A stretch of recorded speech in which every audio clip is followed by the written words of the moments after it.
Më bashkohet mbrëmjen e sotme në program profesori asociuar i çështjeve të sigurisë zoti Xhavi Çala. Profesor, më mbrëma kënaqësi të kem në War Report. Ditë me zhvillime dinamike, një Donald Trump i cili pretendon për parim të rëndësishëm në bisedimet e paqes, një hapje dhe mbyllje e Hormuzit, ashtu siç hapim dhe mbyllim syt kur flasim për efektin real që ka pasur mbyllja e kësaj ngushtice dhe një Iran i cili refuzon të tregojë nëse do të shkojë në tryezën e negociatave. A kanë dështuar bisedimet mes Shteteve të Bashkuara dhe Iranit? Me sa duket deri tani nuk ka të konfirmuar të paktën, nuk po themi që kanë dështuar sepse mund të merr një vendim në minutën e fundit dhe mund të paraqitet. Po do të tregonte diçka, nuk ka asnjë nga palët, pra shkosa nuk ka një dakordsi kur do të paraqiten. Mundësia për të filluar nesër bisedimi me sa duket po shkon drejt zeros, sepse palët nuk janë afruar, nuk kanë shkuar në Islamabad asnjëra palë.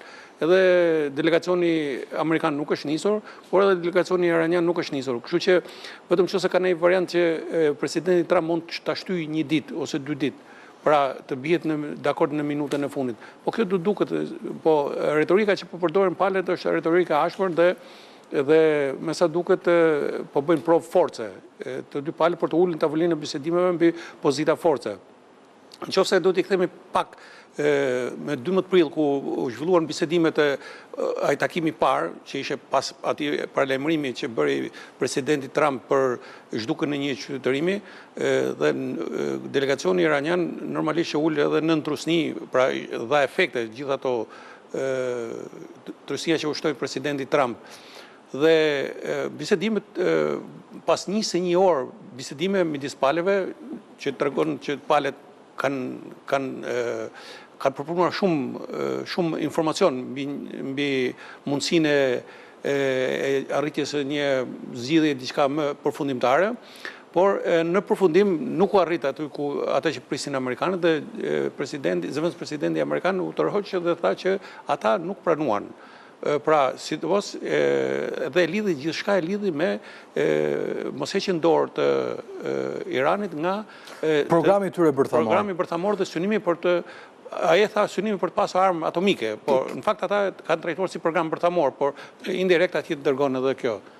Dhe Pra, kemi një retorike e cila ka përshkallëzuar për gjatë orëve të fundit edhe me Iranin, i cili thotë se kam të shmedhun karta ushtarake në dorë, apo jo? Po, është një intervistë e Mohamed Bagherit, që kryetari të parlamentit, kryetari edhe i grupit negociator, që thotë ne kemi karta tjera për të luajtur në fushën e betejës, se për çfarë ka ajo do duket. Por ka një problem të rëndësishëm, një problem i madh është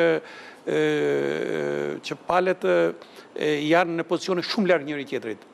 Janë në pozicione shumë larg dhe nuk po gjejnë. Janë diskutuar. Mirë, profesor, të kërkoj ndjesë për ndërprerje, do duhet të ndalem tashmë në një informacion të minutës së fundit, i cili vjen nga vendi. Një person është vrarë në Memaliaj mbrëmjen e sotme, sipas informacioneve të para, ka humbur jetën 33 vjeçari Endri Goxhaj, banues në Memaliaj. Viktima dhe autori kanë qenë në një lokal në qendër të qytetit. Goxhaj është përfshirë në një konflikt me Dajlonelën.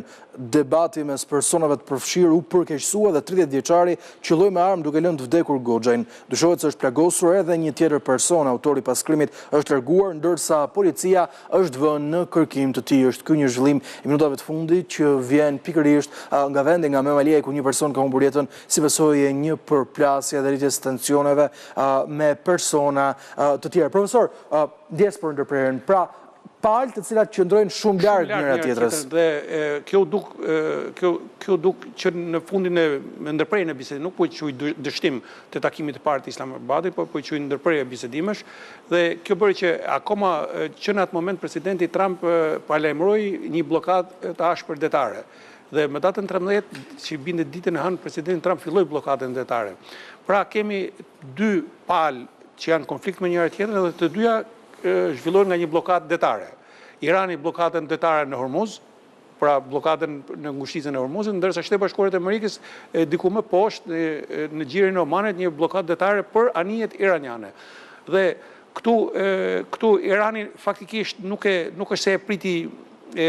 Kjo ishte një veprim surprizi i presidentit Trump, sepse presidenti Trump nisi gjithmonë nga ajo që të shkaktoi, të shtrëngoj nga ana ekonomike.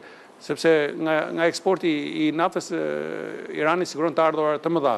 Dhe kështu filloi veprimi, pastaj filloi veprimi, Irani dha u përpoq të tregonte që është gati të ulet përsëri në bisedime dhe zhbllokoi Hormuzin me mendimin që Shtetet Bashkuara do të tërhiqin. Shtetet Bashkuara nuk u tërhoqën, sepse Irani shpesh herë ka bërë këtë lojë. Sepse ishte një kusht I Washingtonit, nuk mund të heqë blokadën pa pasur një marrëveshje. Dhe pra ka kalum nga diplomacia në masa shtërnguese prag lufte përsëri. Dhe nga prag lufte paralelisht ka nesër me diplomacinë. Pra ka qenë një sipërmarrje e madhe, një ndërmjetësim I madh I Pakistanit, sidomos I komandantit ushtarak, I shefi shtabit përgjithshëm generalit, I cili ka lëvizur edhe vetë shkoi në gjatë kësaj periudhe, pra periudhë dyjavore shkojnë në Teheran dhe u përpoqti binde palet, por me sa duket palet përsëri nuk janë bindur. Apo luan Irani me nervat e Donald Trump, duket sikur është një situatë ku po përdor gjithçka që po ndodh dhe në aspektin politik ndaj kreut të shtëpisë bardhë, ku ka pasur një rënje drastike të mbështetjes së tij. Shko, sa duket Irani tashmë e ka kuptuar qartë që presidenti Trump, siç kemi përmendur edhe një herë tjetër këtu në studio, e ka mengut këtë punën e marrëveshjes. Pra kërkon një marrëveshje me çdo kush edhe e kërkon shpejt.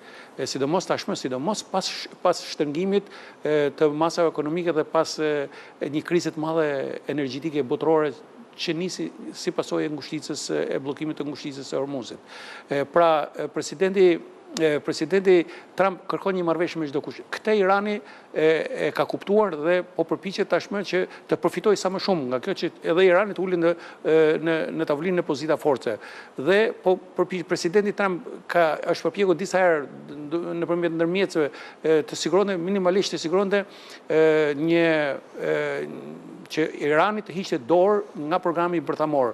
Bile u diskutua që vetë presidenti Trump tha që vazhdojnë bisedime dhe Irani ka rënë dakord që sasia për 450 kg e uraniumit të pasuruar, apo siç I thoshte presidenti Trump, pluhurit bërthamor, do ta marrin Shtetet Bashkuara të Amerikës. Kjo duket ishte bisedime, por nuk është rënë dakord. Nuk është rënë dakord për këtë. Dje ka bërë një deklaratë tjetër presidenti Trump që kjo mund të zgjasë shumë kohë, pra rikuperimi dhe do të punojnë të dy palët bashkë. Pra do të thotë që edhe nga kjo presidenti Trump ka hapësuar një tërheqje sepse nuk e ka siguruar do ta marrë dhe mbase mund të jetë vështirë edhe teknikisht për ta marrë, sepse është bombarduar zona e gjithë. Pra ndodhem në një situatë ku po përfundon armëpushimi. Presidenti Trump shprehu që nuk do ta zgjasë, nuk do të kërkojnë zgjatje të armëpushimit. Dhe kjo pasaj po e çon përsëri botën rreth atij momenti siç ishte me 11 prill. Pra kur diskutohej që mund të filloshin bombardimet. Presidenti Trump përsëri thotë që do filloj bombardimet të objekteve energjetike, të urave gjitha. Pra përsëri kemi që edhe gjithë bota tashmë do maj frymën, çfarë do thuhet nesër, maksimalisht nesër. Por këtë ka disa opsione, pastaj po do të duket. Pati një deklaratë Donald Trump ditën e sotme ku u përgjigj kritikëve përmes një statusi në Truth Social profesor ku tha në mënyrë të drejtë për drejtë kemi pasur sukses në operacionin Midnight Hammer vitin e shkuar, kemi kamera kudo në objektet bërthamore dhe shkroi madje nëpërmjet më saktë u prononcua për një media amerikane duke thënë se do të jetë interesante të vazhdojmë bombardimet në Iran edhe për gjatë verës, kjo do të ishte më e lehtë për ne që të kryenim këto operacion ushtarak. Presion maksimal apo një plan real I Amerikës kur shohim se po vijon të mobilizojë trupa të rinë ushtarak në lindjen e mesme dhe gjithçka ka një kosto. Nuk ka zgjidhje tjetër, nuk kanë zgjidhje tjetër Shtetet Bashkuara të Amerikës. Tashmë ata duhet se s'bën ta mposhin Iranin. Duhet ta mposhin sepse përndryshe është vënë në lojë reputacioni I Shtetit Bashkuar të Amerikës. Pavarësisht se hyn pa një rrugdalje, tashmë duhet gjejë një zgjidhje dhe duhet ta mposhin Iranin ose ta dytojnë atë të ulet në tavolinën e bisedimeve për të firmosur një marrëveshje. Pra, nëse nuk arrihet një marrëveshje më e mirë se ajo 2015-s, është një problematikë shumë e madhe se për çfarë u bën gjitha këto. Madje është interesante të thuash një Trump I cili nis një luftë për të rrëzuar regjimin Iran, por fatmirësisht apo fatkeqësisht mund të përfundojë rrëzuar vetëm me zgjedhjet të afatmesme, të cilat nuk janë larg. Ai po përpiqet shumë që ta mbyll këtë, të japi një zgjidhje, se për të mbyllë do jetë shumë vështirë kjo, po të japi një zgjidhje të paktën deri nga vera në mënyrë që të ketë mundësi ta rikuperojë imazhin edhe të republikanëve, por edhe të vetin për zgjedhjet e mes mandatit. Ai po bën përpjekje për këtë, nuk di se sa do të arrijë, po një nga variantet ishte që ky të paktën të arrinte të merrte atë uraniumin e pasuruar dhe pastaj me çështjen e Hormuzit me ato të merreshin palë tjera, vende europiane. Të merreshin vendet europiane, pasi të ishte garantuar një pushim afatgjat.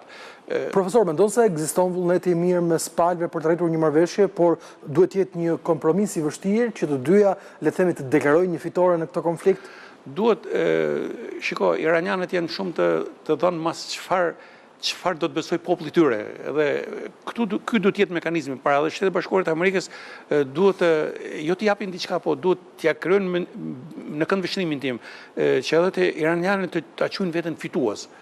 Puna është çfarë do arrihet tashmë.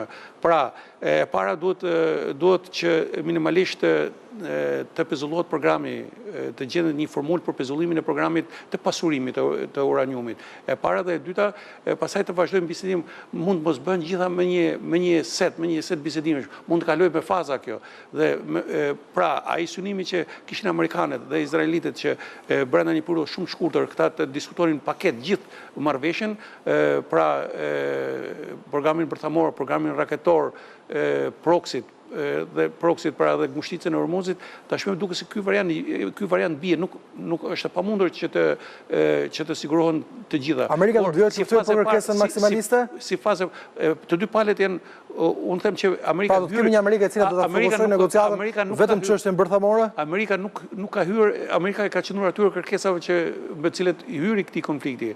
Pra, edhe tash mund të meten si fazë e parë, pra garancia që Irani heq dorë nga programi i pasurimit, bërthamor dhe merret një vendim për sasinë e uraniumit të pasuruar. Pra mund ta marrë Shtetet Bashkuara të Amerikës ose mund bie dakord për një palë tretë, shpreh edhe Rusia, po nuk do ishte shumë në këndvështrimin tim, nuk do ishte ta merrte Rusia, ta merrte Rusia këtë, sepse i jep të më shumë kapital Rusisë, nuk është për vlerën e atij materiali që është sesa kapital.